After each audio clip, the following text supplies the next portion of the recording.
শ্রীকৃষ্ণ এবং শ্রী বিষ্ণুর আসল সম্পর্ক কী জানতে হলে পুরো ভিডিওটি দেখার অনুরোধ রইল। হিন্দু ধর্মের কৃষ্ণ এবং শ্রী বিষ্ণু এই দুটির নাম আমরা অবশ্য করেই জানি। প্রথম নজরে মনে হতে পারে তারা দুজন আলাদা সত্তা, কিন্তু আসলে তাদের মধ্যে একটা গভীর সম্পর্ক রয়েছে। শ্রী বিষ্ণু হলেন পরমেশ্বর ভগবান। তিনি ত্রিমূর্তি ব্রহ্মা বিষ্ণু মহেশ্বরদের মধ্যে অন্যতম। তিনি এই সৃষ্টির পালনকর্তা বা রক্ষাকর্তা।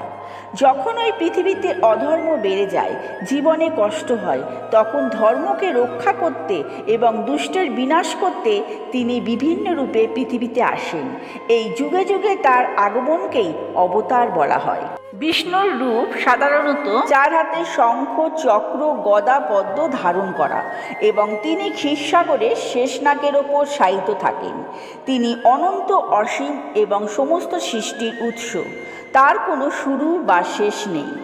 আর শ্রীকৃষ্ণ হলেন শ্রী বিষ্ণুর একটি বিশেষ এবং পূর্ণ অবতার। অর্থাৎ বিষ্ণু যখন সমস্ত শক্তি ও গুণবলী নিয়ে পৃথিবীতে মানুষ রূপে আসেন, তখন তাকে কৃষ্ণ বলা হয়।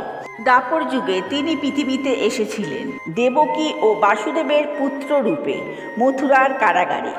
তার বাল্যলীলা, রাসলীলা এবং কুরুক্ষেত্রের যুদ্ধে অর্জুনের সারথি হিসাবেও তিনি ছিলেন, আর এগুলোই তারই লীলার এক অংশ। শ্রীকৃষ্ণ শুধুমাত্র একজন দেবতা নন, তিনি বন্ধু, প্রেমিক, গুরু এবং একজন আদর্শ শাসক হিসাবেও পরিচিত। তার জীবন মানবজাতির জন্য অসংখ্য শিক্ষা দিয়ে গেছে। তিনি প্রেম, ভক্তি এবং ধর্ম প্রতিষ্ঠার মূল প্রতীক। তাহলে কৃষ্ণ ও বিষ্ণুর মূল পার্থক্য ও সম্পর্ক এটাই দাঁড়ালো যে বিষ্ণু হলেন পরম সত্তা, আর কৃষ্ণ হলেন সেই মূলেরই একটি রূপ বা অবতার। বিষ্ণু যখন কোনো বিশেষ উদ্দেশ্য নিয়ে পৃথিবীতে আসেন, তখন তিনি সেই উদ্দেশ্য পূরণের জন্য একটি নির্দিষ্ট রূপে আসেন, আর কৃষ্ণ সেই রকমই একটি বিশেষ রূপ। বিষ্ণু হলেন সমস্ত অবতারের উৎস, আর কৃষ্ণ হলেন সেই উৎস থেকে আসা অত্যন্ত গুরুত্বপূর্ণ এবং শক্তিশালী অবতার।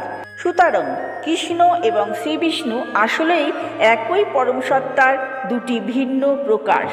শ্রী বিষ্ণু হলেন পরম ব্রহ্ম, যিনি এই ব্রহ্মাণ্ডের সব কিছু ধারণ করেন, আর শ্রীকৃষ্ণ হলেন সেই পরম ব্রহ্মাণ্ডের একটি মানবীয় রূপ, যিনি প্রেমের মাধ্যমে ভক্তদের সাথে যুক্ত হন, ধর্ম স্থাপনের জন্য লীলা করেন। আশা করি বন্ধুরা আপনারা বুঝতে পেরেছেন যে কৃষ্ণ ও বিষ্ণু আমাদের কাছে পরম পূজনীয়। বন্ধুরা, যদি এরকম ধরনের ভিডিও পেতে চান তাহলে চ্যানেলটাকে সাবস্ক্রাইব করে দিন, আর যদি ভিডিওটি ভালো লেগে থাকে তাহলে অবশ্য করে লাইক শেয়ার করে দিন। আজ এই অবধি, আপনারা সুস্থ থাকুন, ভালো থাকুন।